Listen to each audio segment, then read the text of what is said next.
नमस्कार दर्शकों, दूरदर्शन हिमाचल के कार्यक्रम योग और जीवन में आप सबका स्वागत व अभिनंदन। दर्शकों, योग हमारे जीवन में एक महत्वपूर्ण भूमिका अदा करता है। योग एक व्यायाम है और इसके नियमित रूप से करने से हमारा मस्तिष्क एवं शरीर जो है वो बहुत अच्छा और इसके ऊपर हमारा अच्छा प्रभाव पड़ता है हमारे शरीर और मस्तिष्क के ऊपर। तो दर्शकों, आज का हमारा विषय है योग के द्वारा मधुमेह रोग का निवारण, और इसी विषय पर विस्तृत चर्चा करने के लिए आज हमारे साथ स्टूडियो में मौजूद हैं प्रोफेसर लीलाधर शर्मा जी, जो कि योग शिक्षक भी हैं और साथ ही में ये हिमाचल प्रदेश योग आसन के स्पोर्ट्स एसोसिएशन के प्रेसिडेंट भी हैं, जो कि स्वामी रामदेव जी के द्वारा और डॉक्टर HR नागेंद्र जी के कर कमलों द्वारा गठित की गई है। और इनके साथ हमारे स्टूडियो में मौजूद हैं श्रीमती मीरा देवी जी, जो कि डेमोन्स्ट्रेटर हैं। सर, आपका दोनों का हमारे स्टूडियो में आने के लिए बहुत बहुत स्वागत है। जी अदिति जी नमस्कार। दूरदर्शन के सभी दर्शकों को मेरा प्रणाम, नमस्कार। जैसा कि आज का विषय है हमारा मधुमेह रोग में योग से कैसे निवारण किया जाए, तो क्योंकि आजकल के प्रचलन में जो भी महामारियां हैं, बहुत ही भयंकर रोग है, उनमें से मधुमेह एक विशेष रोग है। तो मधुमेह रोग, जैसे कि सबसे पहले तो हम सभी को ये जानना आवश्यक है कि ये वास्तव में क्या है, ये कैसे होता है और किस तरह से इसका प्रभाव हमारे शरीर में पड़ता है। जी प्रोफेसर साहब, बिल्कुल ठीक फरमाया आपने। और प्रोफेसर साहब, सबसे पहले तो मैं अपने दर्शकों के माध्यम से आपसे सरल शब्दों में ये जानना चाहती हूँ कि जैसे आजकल हमारा आधुनिक परिवेश है, हमारा खान पान ऐसा हो चुका है, तो जो मधुमेह है उसको मधुमेह जो रोग है वो क्या है? जी देखिए, जो हमारे शरीर के अंदर पैनक्रियाज है, जो भी हम भोजन ग्रहण करते हैं वो हमारे अग्नाशय में चला जाता है। जब क्योंकि जो हमारी पूरी बॉडी में जो रक्त है उसमें ऑक्सीजन और ग्लूकोज का संचार निरंतरता से चलता रहता है। जब हमारे शरीर में उस अग्नाशय में पैनक्रियाज में ग्लूकोज की मात्रा बढ़ जाती है, जैसे इंसुलिन मिलना कम हो जाता है तो उसमें ग्लूकोज की मात्रा बढ़ जाती है, तो वो एक महामारी को जन्म देता है, दैट इज कॉल्ड डायबिटीज। जी प्रोफेसर साहब, सबसे पहले तो हम देखते थे कि ये जो शुगर है या फिर जिसको हम मधुमेह रोग भी कहते हैं या डायबिटीज़ भी कहते हैं, इसको विभिन्न नामों से जाना जाता है। तो ये पहले जो है वो आपकी एक जैसे 60 एज है या जिसकी 65 एज है उसको ज़्यादा होता था, लेकिन अक्सर आजकल हमें जो है ये छोटे छोटे एज ग्रुप्स में भी दिखाई देता है। तो स्पेशली ये किस एज के ग्रुप्स के बच्चों में या बड़े बुजुर्गों में ये बीमारी जो है वो ज़्यादा पनपती है? जी अदिति जी, आपने ठीक कहा। पहले जब भी हम बुजुर्गों से सुनते हैं ये 40-45 प्लस के एज को इफ़ेक्ट करता था। आजकल हम देख रहे हैं 20-25 जो बिल्कुल यंग ब्लड है उनको ये ग्रसित कर रहा है। इसके लिए कहीं ना कहीं हमारा जो खान पान है, रहन सहन है, हमारी जो जीवन शैली है, लाइफस्टाइल है, ये जिम्मेदार है। जी सर, मधुमेह रोग के होने के लिए जो प्रमुख कारण है वो क्या क्या है? देखिए, इसके प्रमुख कारण है हमें प्रॉपर नींद ना मिलना और जो हमारा खान पान है। अब जैसे कि हम प्रकृति के अनुकूल जब कैसा हम ऋतु के अनुकूल खाएं तो वो उस तरह से हमारा खान पान नहीं है। तो इसी संदर्भ में जैसे कि आजकल के जो युवाओं में ये ज़्यादा इफ़ेक्ट कर रहा है, इसके लिए विशेषकर हमें अपने खान पान में ध्यान देना होगा। जी बिल्कुल। प्रोफेसर साहब, ये जो मधुमेह रोग है, इसके होने के प्रमुख क्या क्या कारण हो सकते हैं? किन कारणों से ये रोग जो है वो छोटे बच्चों में भी हो सकता है या फिर बड़े बुजुर्गों में भी ये रोग जो है वो हमें देखने के लिए मिल सकता है? जी, इसके वैसे जो डायबिटीज़ है टाइप 1 और टाइप 2, एक तो ऐसा होता है कि जैसे कि वंशानुगत, जैसे आनुवंशिकता पाई जाती है किसी के घर परिवार में, दादा दादी माता पिता में होता है, तो उसमें भी बच्चों में बहुत से चांसेस रहते हैं। और दूसरा वही बात है कि हमारे खान पान में इसका विशेष कारण है हमारा लाइफस्टाइल। जी जी, ये दो कारण है। जी सर, आपने बिल्कुल ठीक कहा। लेकिन इसमें हमें अक्सर ये देखने के लिए मिलता है, जैसे सपोज करो कि मैं मधुमेह से ग्रसित हूँ या मुझे चांसेस लग रहे हैं कि नहीं मुझे मधुमेह रोग है, तो अगर सपोज करो मेरा वो बॉर्डर लाइन पे वो मधुमेह रोग है, तो उसके लिए मेरे को क्या क्या चीज़ें करना जो है वो आवश्यक है? कैसे जी मैं अपने डायबिटीज़ को कंट्रोल कर सकती हूँ? जी, इसके लिए तो देखिए सबसे पहले आपको खान पान का ध्यान देना है, जैसे कि नमक, चीनी, गुड़, इस तरह के जो जो भी ये हम आइसक्रीम खाते हैं, चॉकलेट है, मांस, अंडा इत्यादि, इनको बिल्कुल अवॉइड करना होगा, बिल्कुल एक तरह से बंद करना पड़ेगा। ठीक है। कभी और हमें ज़्यादा किन चीज़ों का सेवन करना है वो भी हम बता रहे हैं, जैसे कि खीरा, टमाटर, करेला, गाजर, ये इनका जैसे खीरा टमाटर का हम जूस ले सकते हैं। और कभी फ्रूट खाने का मन करे तो उस टाइम हमें भोजन थोड़ा कम करना है। देखिए, ठीक है, शाक सब्जी, हम हरी सब्जियां जितना अधिक हो सके वो खाएं, और बाकी हमें और चीज़ों को अवॉइड करना है, जैसे ये नमक इत्यादि जिसमें भी ज़्यादा ये चीज़। जी प्रोफेसर साहब, ये जो हमारा मधुमेह रोग है, ये सबसे ज़्यादा स्त्रियों में पाया जाता है या पुरुषों में ये सबसे ज़्यादा रोग देखने के लिए मिलता है? जी, ये बहुत अच्छा क्वेश्चन है, क्योंकि जो महिलाओं में, माताओं बहनों की अपेक्षा ये पुरुषों में अधिक पाया जाता है। सर, इसके पीछे क्या कारण है कि ये पुरुषों में मतलब ज़्यादा पाया जाता है और स्त्रियों में नहीं पाया जाता? वैसे इसके जैसे मोटापा है, वैसे महिलाएं भी, मोटापा तो किसी को भी हो सकता है, क्योंकि महिलाओं का चाहे वो शहर में है, गांव में है, फिर भी उनका हल्का हल्का शारीरिक श्रम, घर में भी दौड़ भाग रहती है। बहुत से जो पुरुष हैं उनका चाहे वो बिजनेस पर्पज है, कहीं शॉप्स में बैठते हैं या कहीं ऑफिस में, तो उनका जिसका भी शारीरिक श्रम कम होता है उनको चांसेस ज़्यादा रहते हैं। मतलब जो मेल कैटेगरी है उनमें मधुमेह रोग के जो ये देखने के लिए मिलता है वो ज़्यादा मिलता है, और जो फीमेल्स हैं, कैटेगरीज हैं, उनमें कम रहती है। जी बिल्कुल, उनमें कम है। सर, अगर हम बात करें कि ये जो मधुमेह रोग है ये ग्रामीण परिवेश में ज़्यादा पाया जाता है या फिर शहरी परिवेश में ज़्यादा पाया जाता है? जी बिल्कुल, ये गांव की अपेक्षा शहरों में ज़्यादा देखने को मिलता है, क्योंकि गांव में जैसे भी गांववासी का लाइफस्टाइल होता है, जैसे कि उनका कुछ तो नेचुरली एक्सरसाइज होती है, दौड़ भाग, खेत में कहीं भी काम करते हैं घर में, तो इसका सबसे बड़ा कारण है जिसका भी शारीरिक श्रम कम होगा उसको ये इफेक्ट करेगा, वो इससे ग्रसित होगा। शहरों में तो नेचुरल सी बात है, अपने घर तक ही सीमित रहते हैं और कुछ भी बहुत कम लोग फिर वॉक करते हैं। वैसे अब तो काफ़ी हेल्थ कॉन्शियस हो चुके हैं, बट फिर भी गांव में कम है और शहरों में ज़्यादा है।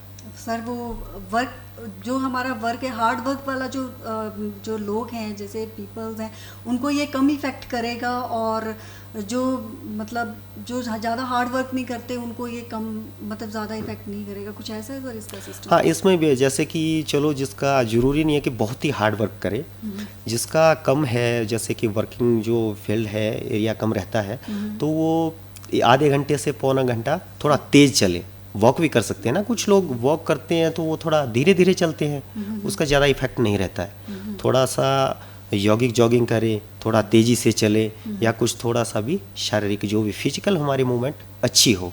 जी प्रोफेसर साहब, जो दर्शक हमें आज टीवी पे देख रहे हैं और साथ में जो इस मधुमेह रोग से ग्रसित हैं या फिर वो हेल्थ कॉन्शियस हैं, उन्हें अपने इस मधुमेह रोग को कंट्रोल करने के लिए या इस बीमारी से दूर रहने के लिए जो है उनको क्या क्या व्यायाम करने चाहिए और कैसे ये व्यायाम करने चाहिए, थोड़ा आप हमारे दर्शकों को बताएं सर इसके बारे में। जी बिल्कुल, इसमें देखिए बहुत से जैसे कि 10-12 आसनों का पैकेज है, उसमें से सामान्य सा जैसे दर्शकों को मैं बताना चाहता हूँ, अगर 5 से 7 आसन भी अच्छे से कर लें तो उसमें थोड़ा सा जैसे कि 1-2 मिनट से 5 मिनट तक कर लें एक आसन, तो उसमें बहुत लाभ मिलेगा। जैसे कि सर ये आसन जी। करने कब है, मतलब अच्छा। मॉर्निंग में या इवनिंग में? इनको वैसे मॉर्निंग में ज़्यादा बेटर तो मॉर्निंग में रहेगा, जी, और इनको इवनिंग में भी कर सकते हैं। मतलब 2 डे, मतलब आप 1 डे में आप 2 टाइम्स कर सकते हो, इसका बिल्कुल कोई बैड बिल्कुल इफेक्ट नहीं बिल्कुल, पड़ेगा। कोई बैड इफेक्ट नहीं है। जैसे कि रात को जब भोजन करते हैं तो उससे पहले करना है, लगभग 1 घंटा पहले कर लिया। जी। जी। तो सर इनमें कौन कौन से आसन जो है वो शामिल होते हैं, ताकि हमारे ये जो मतलब डायबिटीज़ है उसको हम कंट्रोल कर सकें? अच्छा, देखिए इसमें वैसे तो आसन है, प्राणायाम है जी, और अनेक क्रियाएं हैं, परंतु उसमें से जैसे हम कुछ एक आसन बताएंगे आज इस चर्चा में। जी, तो इसमें सबसे पहले तो प्राणायाम, जी, जैसे कि हमारे साथ स्टूडियो में है जो डेमोस्ट्रेटर है, अभी डेमो करके बताएंगे। जी, तो सबसे पहले हम मंडूकासन करेंगे। जैसे कि हम सामान्य सी अवस्था में बैठे हैं जी, तो उससे हम वज्रासन में आ जाते हैं, क्योंकि जैसे कि विधि का जो हमारा मेथड है उसमें प्रॉपर हम बताएंगे। मंडूकासन में हम वज्रासन में पहले आते हैं और श्वास को लेते हैं और पूरा श्वास को बाहर छोड़ते हैं, पूरा अपने पेट को उधर को खाली कर लेते हैं। सर जो हमने श्वास लेना है वो श्वास जो है वो हमने मतलब बोथ नॉस्ट्रल से लेना है या फिर ओनली वन नॉस्ट्रल से लेना है? बोथ Both दोनों से nostrils लेना है। दोनों नॉस्ट्रिल से हमने श्वास को अंदर भरा और श्वास को बाहर छोड़ा, उसी टाइम से? बिल्कुल सेम टाइम बाहर छोड़ा। और फिर हथेलियाँ जो हमारी है, जैसे कि दर्शकों को वैसे इसमें हमारा अंगूठा अंदर और उंगलियां बाहर से, और इस तरह से पेट में, ठीक है, दबाकर, और पूरा फिर हम आगे की ओर झुक जाते हैं। सर इसका क्या बेनिफिट होता है इस आसन का? इसका बेनिफिट है, देखिए जो हमारा शरीर विज्ञान है, जहाँ पे भी गति होती है वहाँ से ऊर्जा उत्पन्न होती है। जो हमारा पैनक्रियाज है उसमें जब प्रेशर पड़ेगा तो हमारा इंसुलिन बनना शुरू होगा, और जैसे धीरे धीरे जो हमें डायबिटीज़ की प्रॉब्लम है, जो मधुमेह से हम ग्रसित हैं, तो उससे हमें छुटकारा मिलेगा। क्योंकि जो मंडूकासन है, इसमें जब हम मंडूकासन करते हैं, टिक टिक टिक इस तरह से आवाज़ आती है, उसको महसूस करना है, उसको फील करना है, ताकि हम अपने जो रोग हैं उसको दूर भगा सके योगासन के माध्यम से। सर वो आवाज़ सुनाई देगी? टिक- वैसे टिक- सुनाई नहीं देती, अंदर महसूस होती है वो, वैसे अच्छा, अपने मतलब आप को, we can बिल्कुल। feel that sound ना सर? जी मतलब जी वो जी, feel बिल्कुल होगी बिल्कुल वो। फील होगी, उसको महसूस करना है, जी, फील करना है, ठीक। जी। जी। ओके सर, फिर उसके बाद सर? उसके बाद जैसे मंडूकासन हुआ, अगला नेक्स्ट इसमें शशकासन। सर ये हमने कंटिन्यूटी में करने हैं? बिल्कुल ओके, बिल्कुल, मतलब जैसे सबसे पहले हमने मंडूकासन वो किया। हमने फर्स्ट पे करना है तो वो करना है जी, फर्स्ट में ऐसा वैसे इतनी कंपल्शन तो नहीं है, बट थोड़ा सा जैसे सीक्वेंस रहता है sequence। तो उसमें अच्छा रहता है। जी, सर। अगला शशकासन है, दोनों हाथों को हम पूरा श्वास भरते हुए ऊपर ले जाते हैं और श्वास छोड़ते हुए नीचे। जी, ठीक सर, है। इसका क्या बेनिफिट होता है सर इस वाले आसन इसका भी, क्योंकि ये पैनक्रियाज में ही जो भी, क्योंकि हमारा जो डायबिटीज़ जो है इसका हमारे पैनक्रियाज से ही पूरा रिलेशन है, जी, ठीक है ना। क्योंकि ये थोड़ा सा डीजनरेट होने लगता है जैसे जैसे कि हमारी एक्सरसाइज नहीं होती है, तो योग प्राणायाम से जो जैसे जो हमारे सेल्स है, क्रोमोजोम है, वो जो डीजनरेट होते हैं वो रीजनरेट होते हैं। इस वाले आसन से सर? जी, आसन से, प्राणायाम से। जी। जैसे इसमें प्रेशर पड़ रहा है ना, तो वैसे ही शशकासन में पूरी स्थिति जैसे कि जमीन में हमारी हथेलियाँ, हमारा माथा, और इस तरह से ये शशकासन हो गया। जी। जी, और सर इसके नेक्स्ट जो हमारा आसन रहेगा वो कौन सा रहेगा सर? नेक्स्ट रहेगा जैसे कि गौमुखासन। गौमुख गौमुखासन, जी। जी, गौमुखासन में हमारी स्थिति गाय की मुख जैसी होती है, सामान्य शब्दों में बोलूँ। इसमें हम जैसे वज्रासन में होते हैं तो हमें एक जगह अपनी दाहिना पैर जैसे हमने ऊपर लिया, ठीक है, और फिर दाहिना ही हाथ हम ऊपर ले जाएंगे और पीछे से दोनों हथेलियों को इंटरलॉक कर देंगे। जी। तो सर इसका क्या बेनिफिट है? इसका भी बेनिफिट है, जैसे कि वही पैनक्रियाज में प्रेशर पड़ रहा है और जो मधुमेह रोग उसको दूर भगाने में सहायक है। जी सर, जैसा आपने गोमुख आसन में बोला कि हमने जैसे लेफ्ट जो हमारी लेग है हमने उसको लेफ्ट साइड ले लिया और जो लेफ्ट आर्म है वो हमने ऊपर उठाई, तो हमने उसमें साथ में क्या श्वास को लेना और छोड़ना भी होता है?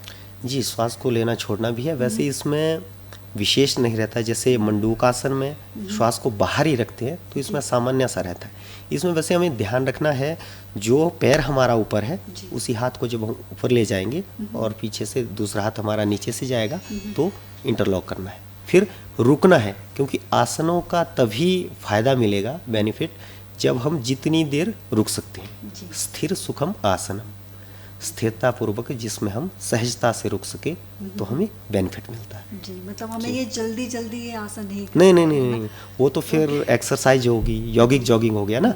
यौगिक जॉगिंग का अलग से पैकेज है, उसमें तो शारीरिक श्रम भी हो जाता है और आसनों में तो जितनी देर, क्योंकि होल्ड करना है आधा मिनट से 1 मिनट 2 मिनट, जितना फिर वो हमारी फिर परफेक्शन के ऊपर और जितनी हमारी स्थिरता है उस पर डिपेंड करता है। जी हाँ दर्शक, हम आपको बता दें कि जब भी आप इन आसनों को कर रहे हों तो आप कृपया करके इन आसनों में थोड़ी देर तक आप उसी पोजीशन पे रुकें ताकि आपको उसका बेनिफिट जो है वो पूरी तरह से मिले। सर, इसके बाद अब कौन सा आसन होगा गोमुख आसन के बाद? जैसे कि इसके बाद हम करेंगे, जैसा कि ये बैठ के आसन हुए, अब हम कुछ लेट के भी आसन कर सकते हैं। ठीक है ना। जैसे हम पेट के बल लेटकर आसन करें तो इसमें सामान्य सा है, जैसे भुजंगासन करेंगे। भुजंगासन एक थोड़ा सा योग में मैं आसनों में थोड़ा सा बताऊं, वैसे एक आसान सा तरीका है। जो भी हमारे आसन है वो थोड़ा सा किसी ना किसी प्राणी, किसी ना किसी जानवर की आकृति से मिलते जुलते हैं। जी, जैसे कि भुजंगासन है, भुजंग माने सांप, तो उन जैसी स्थिति। तो इसमें जैसे सीधा हम लेटते हैं तो श्वास भरते हुए पूरा अपने आप को नाभि तक ऊपर अगले शरीर को हम उठाते हैं। नाभि से सर उठाना? नाभि, हाँ नाभि तक। अच्छा, नाभि तक, मतलब नाभि हमारी टच नहीं होनी चाहिए ग्राउंड से, वो ऊपर रहनी चाहिए। हाँ, लगभग नाभि तक। नाभि से नीचे का जो भाग है हमारी बॉडी का वो जमीन पर हो, बाकी ऊपर उठे। जी सर। जी। और इसमें सर जब हम इसमें अपनी ऊपर गर्दन उठा रहे हैं तो हमने उस सांस को फिर रोकना है जब हम ऊपर? बिल्कुल बिल्कुल बिल्कुल। जब हम ऊपर की ओर अपनी गर्दन को उठा रहे हैं तो हमने श्वास भरनी है और फिर होल्ड करना है। जितनी देर हम रुक सकते हैं उतनी देर रुकना है और धीरे से श्वास छोड़ते हुए बाहर। सर, ये कितने टाइम्स जो है वो एक आदमी को जो मधुमेह से ग्रसित है उसको ये आसन जो है वो कितनी बार करनी चाहिए? जैसे आपने ये भुजंग आसन बताया, तो उनको कितनी बार ये आसन करना चाहिए? देखिए, जिसका अभ्यास नहीं है वो शुरू में करेगा, जैसे भुजंगासन है, मंडूकासन है, अगर वो 15 से 20 सेकंड करता है, क्योंकि नेचुरली उतना ही होता है स्टार्टिंग में। फिर जैसे धीरे धीरे धीरे उसके वो 1 मिनट 2 मिनट भी कर लेता है एक ही बार, और उसके बाद जब दोहराता है तो इसको 3 से 5 मिनट हम एक आसन कर लें तो कुछ ही दिनों में क्योर हो सकता है। वैसे थोड़ा ही लाभ नहीं, योग में इतनी शक्ति है प्राणायाम में कि इससे 100% हम मधुमेह को क्योर कर सकते हैं। सर, ये बोला भी जाता है कि प्राणायाम जो है वो आपकी सांसों की कला है। जी, मतलब जी, जो आपने सांस को कैसे छोड़ना है और कैसे लेना है, अगर आप प्राणायाम को ढंग से नहीं करोगे तो वो आपके लिए इसका क्या बैड इफेक्ट भी पड़ता है हमारी बॉडी पे? देखिए, वैसे अगर तो हम जब भी हम योग करते हैं हमें 4 बातों का विशेष ध्यान रखना है। विधि, समय, एकाग्रता और निरंतरता।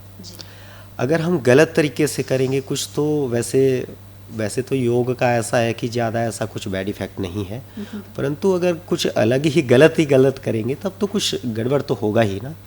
तो इसमें जो राइट मेथड होगा हमारा, सही विधि से हो, फिर प्रॉपर टाइमिंग हो, कितने, जैसे कि किस तरीके से करना है, कितने समय तक श्वास लेना है छोड़ना है, ये, और फिर एकाग्र होके कंसंट्रेशन प्रॉपर, और फिर कंटिन्यूटी के साथ, तो कुछ ही दिनों में मैं इतना कहूँ कि मधुमेह को हम 100% क्योर कर सकते हैं। जी बिल्कुल। सर, इसके बाद भुजंगासन के बाद कौन सा आसन? अच्छा, भुजंगासन के बाद हम, जैसे कि अगला है, अब पेट के बल हम कर सकते हैं। जी, जैसे मतलब जितने भी आसन हैं वो सर सारे पेट के बल हैं? पेट के बल है, पीठ के बल है, खड़े होकर भी और बैठकर। जैसे पेट के बल हमने कर लिए, अब हम करेंगे पीठ के बल। जैसे नेक्स्ट जो है पीठ के बल। पीठ के बल रहेगा, वैसे स्टार्टिंग में चलो वैसे बहुत से आसन हैं, हम करेंगे पवन मुक्त आसन किया। जिसको ज़्यादा समस्या है, मोटापा है, वो पहले शुरू में एक एक पैर से करें।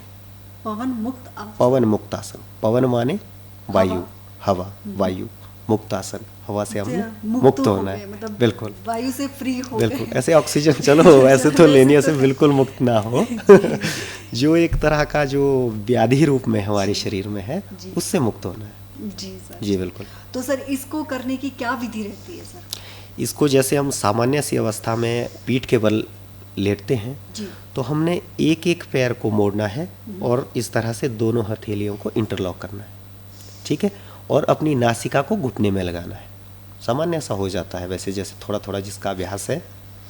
सर जब हम अपनी नासिका को घुटने से लगाएंगे तो उस टाइम हमने अपनी सांस को रोक के रखना है या फिर हमने सांस लेनी है? जैसे हमने जी बिल्कुल, जैसे श्वास को लिया, फिर हमने श्वास को बाहर छोड़ा, जी। हम जैसे रुके, जितनी देर हम रुक सकते हैं जी। उतनी देर हम वैसे होल्ड रहेंगे। फिर हमने पूरे अपने पैर को नीचे छोड़ दिया, फिर सामान्य सा श्वास आ जाएगा, है ना।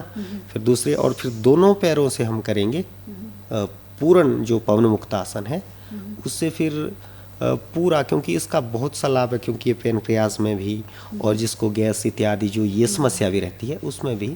सर जैसे आपने बोला कि पवन मुक्त आसन जो है वो मोटे आदमियों को करना चाहिए, तो सर क्या ये जो है वो पतले लोगों को भी करना चाहिए ये वाला आसन?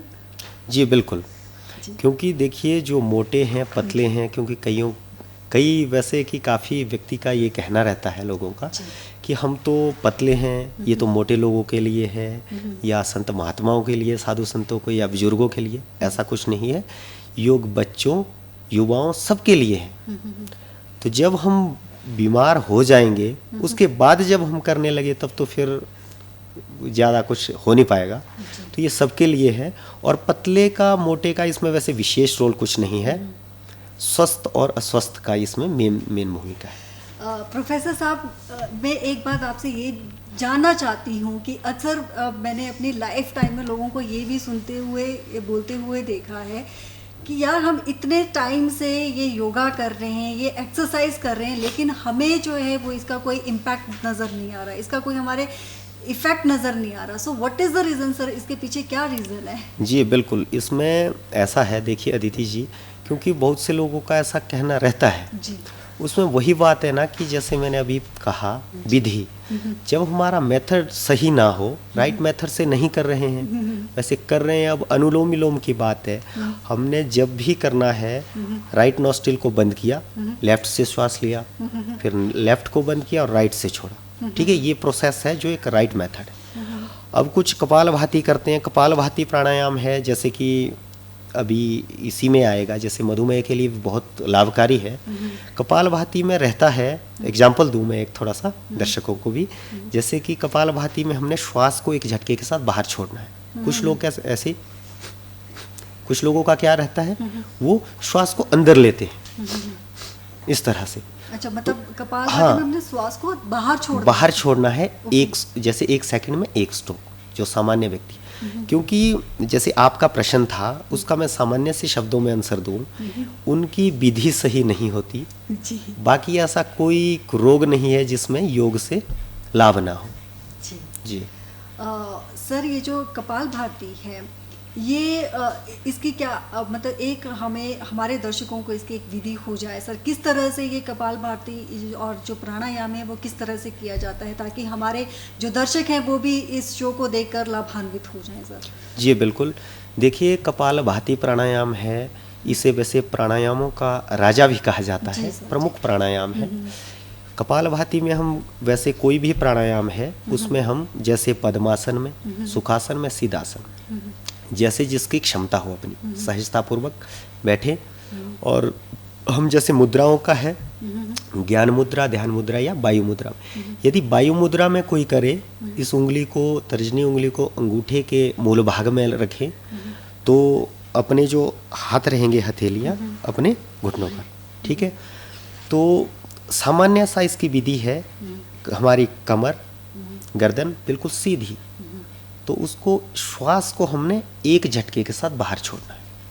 ना हमने अपने कंधों पे ध्यान देना है, ना हमने कहीं पेट पर देखना, कहीं नहीं है। सामान्य सा आंखें बंद करके जब हम प्राणायाम करेंगे, तो इसमें क्या रहता है, सिर्फ 1 सेकंड में 1 स्ट्रोक, श्वास को बाहर छोड़ा, यही विधि है कपालभाति प्राणायाम। जी प्रोफेसर साहब, जो मधुमेह से ग्रसित जो लोग हैं उन्हें अपने खान पान में क्या क्या फ्रूट्स और वेजिटेबल्स जो है वो शामिल करनी चाहिए? जी, फ्रूट्स वगैरह जैसे कि अगर कुछ भी हमें फ्रूट्स लेना है, एक तो जैसे कि चलो जैसे मैंगो है या ऐसे अगर ज़्यादा मन करता है, वैसे तो नहीं खाने हैं ज़्यादा ये, इसमें ये है कि इसका जूस कम पिएं, ठीक है। जूस जितना भी है हमें यही है कि जैसे करेले का, जैसे गाजर लेने हैं, चुकंदर हो गया, और जैसे कि कईयों को इसी में ही खून की कमी रहती है तो उनको चुकंदर हो गया, लहसुन हो गया, जैसे कि मैंगो भी ले सकते हैं, और इस तरह के अनेक, जैसे ककड़ी टमाटर, ये तो आएंगे जी। तो सर क्या चुकंदर ले सकते हैं? हाँ बिल्कुल ले सकते हैं। उसका ऐसे जूस बना कर ना लें, इसको सामान्य सा हम ऐसे खा सकते हैं छोटे छोटे, मतलब कुछ जो मात्रा। मधुमेह रोग से ग्रसित जितने भी लोग होते हैं उनको जूस नहीं लेना चाहिए, वो मतलब फ्रूट्स को काट कर डायरेक्ट ले सकते हैं, उससे मधुमेह कम रहे। जी, जब जब जैसे किसी का मन करता है हाँ जी। जो भी फ्रूट्स खाने का, उस समय हम भोजन की मात्रा कम कर लें। जैसे हम 2-3 चपाती खाते हैं कोई, हाँ जी। चाहे थोड़ा ज़्यादा खाता होगा वो भी कम करें, तो उस टाइम सिर्फ सब्जी लें, हरी सब्जी, और चावल भी ले सकते हैं, और दिन, और उस टाइम जैसे कि आज मैंने फ्रूट खाना है, मैं पहले ही डायबिटिक हूँ, तो मैं सारी सब्जियाँ लूँ और फिर थोड़ा सा हमें फ्रूट्स काट के ले लूँ। जी। जी। तो ये अगर सर वेजिटेबल्स तो वो सारे ले सकते हैं, फ्रूट्स भी मतलब जूस ना लें, जी जी, और मतलब कटे हुए फ्रूट्स जो हैं वो हाँ उनके कुछ लिए एक थोड़ी थोड़ी मात्रा में ले सकते हैं। ले सकते हैं सर। जी सर। और सर उनको अपना जो मॉर्निंग से लेकर इवनिंग तक जो भी इनका प्लान होता है, मतलब अपना डाइट प्लान को लेकर या अपनी जो दिनचर्या होती है उनको कैसी रखनी चाहिए सर? देखिए, दिनचर्या की विशेष भूमिका है हमारे जीवन में। जी। जैसे भगवान श्री कृष्ण ने श्रीमद् गीता में कहा है, जैसे कि युक्ताहार विहारस्य युक्त चेष्टस्य कर्मसु युक्त स्वप्नावबोधस्य योगो भवति दुःख। इसमें कहा है युक्ताहार विहारस्य, आहार और विहार हमारा युक्त हो, योग्य हो, जी जी युक्त चेष्टस्य, और योग्य चेष्टा रखने वाला, जी। युक्त स्वप्नावबोधस्य, सोना जागना जिसका योग्य हो, समय पे सोए, क्योंकि नींद मधुमेह का जो रोगी है उसके लिए आवश्यक है। जी, जी। अगर जितनी कम होगी तो उतना वो उसका जो बीमारी बढ़ती जाएगी, जी, बढ़ती जी, जाएगी। जी, जी। जी, और फिर योगो भक्ति दुखा, योग जो है उसके लिए दुखनाशक है, रोगनाशक। जी। प्रोफेसर लीलाधर शर्मा जी, आज आप हमारे स्टूडियो में आए, आज आपने बहुत अच्छी जानकारी हमारे दर्शकों के साथ साझा की, आपका बहुत बहुत धन्यवाद प्रोफेसर लीलाधर शर्मा जी और श्रीमती मीरा देवी जी, आप दोनों का बहुत बहुत धन्यवाद। तो दर्शकों, ये था हमारा आज का कार्यक्रम। अगले अंक में फिर आपसे मुलाकात होगी एक नए विषय के साथ, तब तक के लिए इजाज़त दीजिए। धन्यवाद जी, बहुत बहुत धन्यवाद।